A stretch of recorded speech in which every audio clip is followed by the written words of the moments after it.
तो नमस्कार दोस्तों आज मैं आपसे बात करने वाला हूँ कि जो अमेरिका और ईरान है ना, इन दोनों की मिलिट्री स्ट्रेंथ क्या है। मतलब दोनों में से कौन ज़्यादा स्ट्रॉन्ग है, अमेरिका कितना ज़्यादा स्ट्रॉन्ग है ईरान से, और ईरान कितना ज़्यादा स्ट्रॉन्ग है अमेरिका से।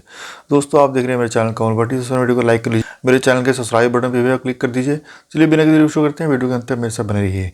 एक बार और बोल देता हूँ दोस्तों, मेरे चैनल के सब्सक्राइब बटन पर भी क्लिक कर दीजिए मेरी और ऐसी वीडियोज़ देखने के लिए। सबसे पहले अगर दोस्तों मिलिट्री बजट की बात करूँ ना, तो ईरान का मिलिट्री बजट है तकरीबन $25 बिलियन का। तो अगर मैं अमेरिका की बात करूँ दोस्तों, आपको पता है दोस्तों अमेरिका का मिलिट्री बजट है तकरीबन $1.5 ट्रिलियन का। मतलब अमेरिका का जो मिलिट्री बजट है वो ईरान से बहुत ज़्यादा है, काफ़ी ज़्यादा है। मतलब $25 बिलियन कहाँ, $1.5 ट्रिलियन, मतलब $1500 बिलियन। मतलब इतना बड़ा है अमेरिका का बजट। मतलब इतना बड़ा बजट का मतलब दोस्तों अमेरिका मतलब ज़्यादा हथियार खरीद सकता है, ज़्यादा एडवांस टेक्नोलॉजी में इन्वेस्ट कर सकता है, और ज़्यादा डिफेंस टेक्नोलॉजी और ऑफेंसिव टेक्नोलॉजी खरीद सकता है। और अपने जो सिपाही हैं, उनके जो सोल्जर्स होते हैं, उनके मतलब रख रखाव पे ज़्यादा पैसे खर्च सकता है अमेरिका, और ज़्यादा देर तक लड़ भी सकता है अमेरिका ईरान से। मतलब ईरान का बजट है तकरीबन $25 बिलियन, जो कि अमेरिका के सामने कुछ भी नहीं। अगर मैं मैन पावर की बात करूँ कि अमेरिका के पास कितनी मैन पावर है ईरान के पास, तो अमेरिका के पास उसे एक्टिव सोल्जर्स जो हैं, एक्टिव जो मतलब सिपाही हैं अमेरिका के लड़ने वाले, वो हैं तकरीबन 14 लाख।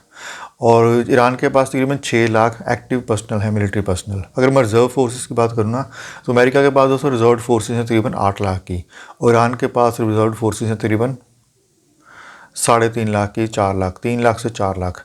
मतलब ईरान के पास जो मैन पावर है वो भी कम है अमेरिका से, लेकिन इतनी भी कम नहीं है। ईरान के भी दोस्तों मतलब मैन पावर काफ़ी ज़्यादा है।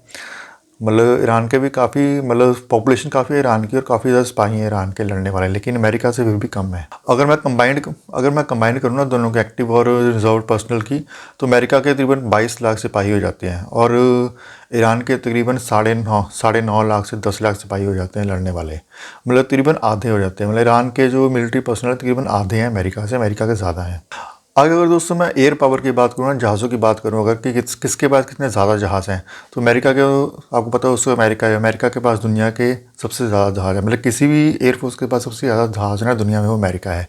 अमेरिका के पास दोस्तों बेसिकली रशिया और चाइना से भी ज़्यादा जहाज़ हैं।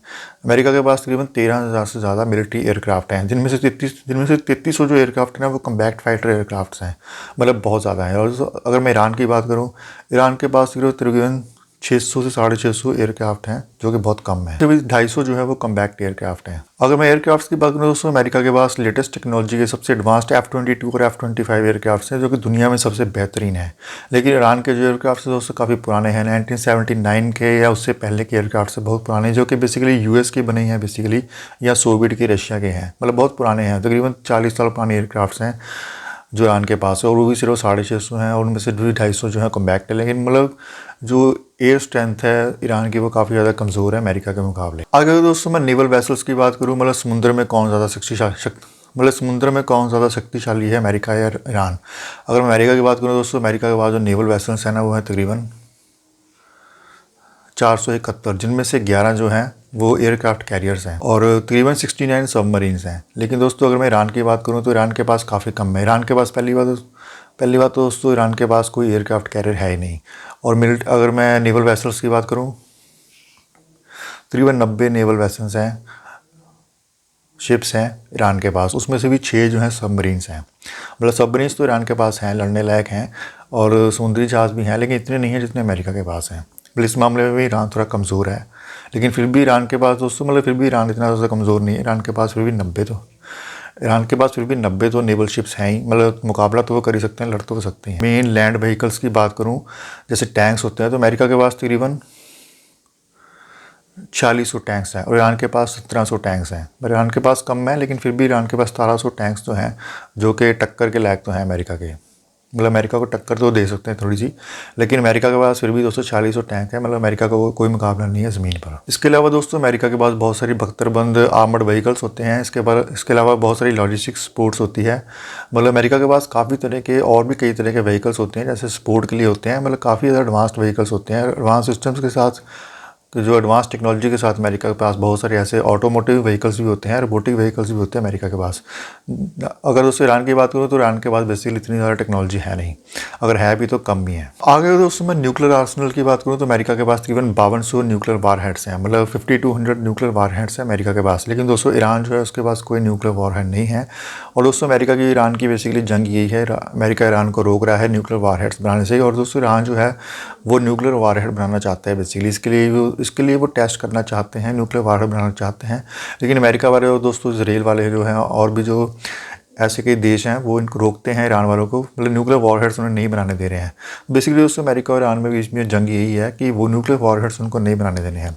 और इस मामले में दोस्तों ज़ीरो हैं ईरान के, लेकिन 5200 न्यूक्लियर वॉरहेड्स है अमेरिका के पास। मतलब अमेरिका एक न्यूक्लियर पावर है, काफ़ी स्ट्रॉन्ग है इस मामले में ईरान से। आगे अगर दोस्तों मैं ड्रोन्स और मिसाइल्स की बात करूँ दोस्तों अमेरिका के पास जो रीपर ड्रोन्स है ना उनकी रेंज है तकरीबन 850 किलोमीटर।